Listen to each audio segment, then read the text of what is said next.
I think my boyfriend is going to propose and I don't want him to. Just as the title says.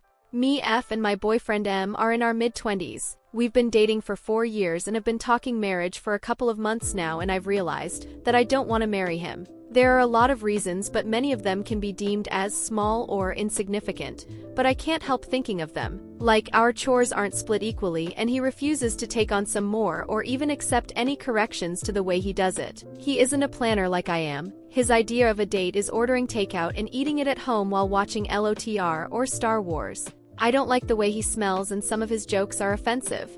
I only really like his dad and his family. There's an almond mum and a stoner brother. There's also this weird obsession with last names. I don't want to change mine and he thinks I have to do so once we're married.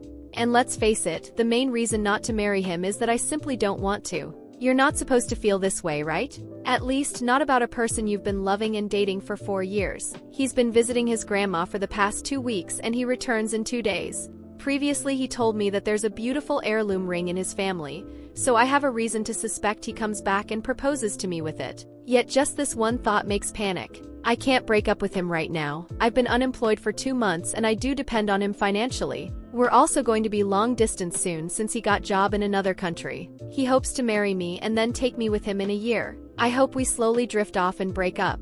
Edit. I didn't include much details because A, I didn't think they were important, and B, I didn't expect so many people reacting to the feeling I wanted to express in the middle of the night. But since they did, let's hope they will also see that edit. Yes, I am looking for a job. Have been the entire time, aka 2 months and 2 weeks. If you are in search of a translator, let me know. Meanwhile, I'm planning to take on to a low-rate, probably part-time, job to stay as independent as possible.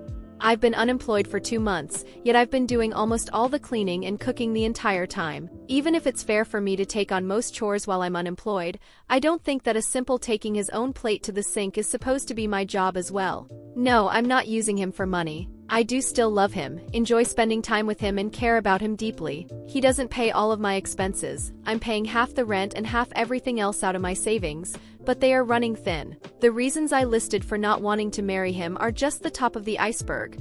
Obviously, I couldn't include everything into a teeny tiny post. The date comment doesn't seem so bad to some of you, so let me explain. For the last 1.5 years we've established a system.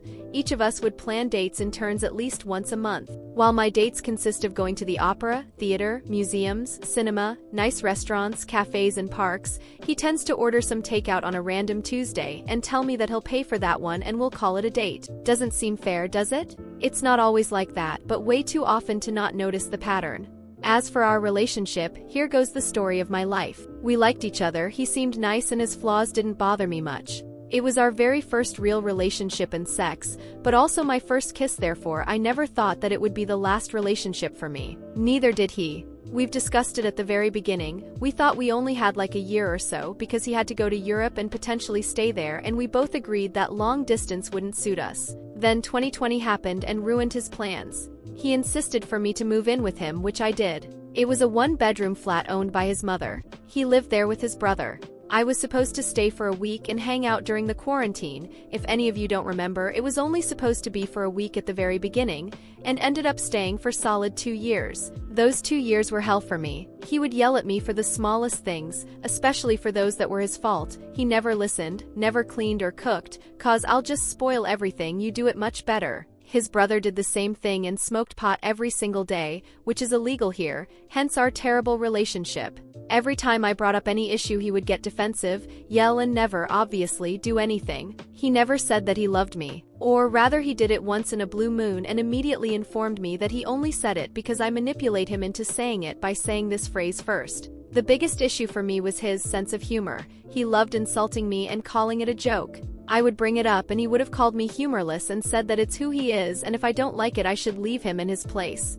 Which I did. A little side note. Up until that point my parents covered all my necessities. He still didn't pay for everything. I couldn't leave since their money wasn't enough to pay for rent, I couldn't return to dorms, and I was still a student. No one takes students to do full-time jobs. 2 years and I'd finally reached the last semester at uni where I didn't need to attend any classes and found a nice job. In 2 months I've saved up enough money, found a flat and moved out. The night I told him that we need to break up, we both cried. He cried because I basically broke his heart, yet I cried because I really am bad at confrontation. He thought that everything was great and we were happy somehow. I was depressed, anxious, in therapy, on medication, and he knew about it and somehow thought that he had nothing to do with it. Anyway, I got to my own place and started my own life. However, a week later he came to me and started apologizing, crying and begging on his knees to take him back. I didn't want to. I couldn't even. I didn't love him anymore. He hurt me so deeply I couldn't even look at him. But he also was in my space crying and refusing to leave unless I gave him one last chance. And so I did.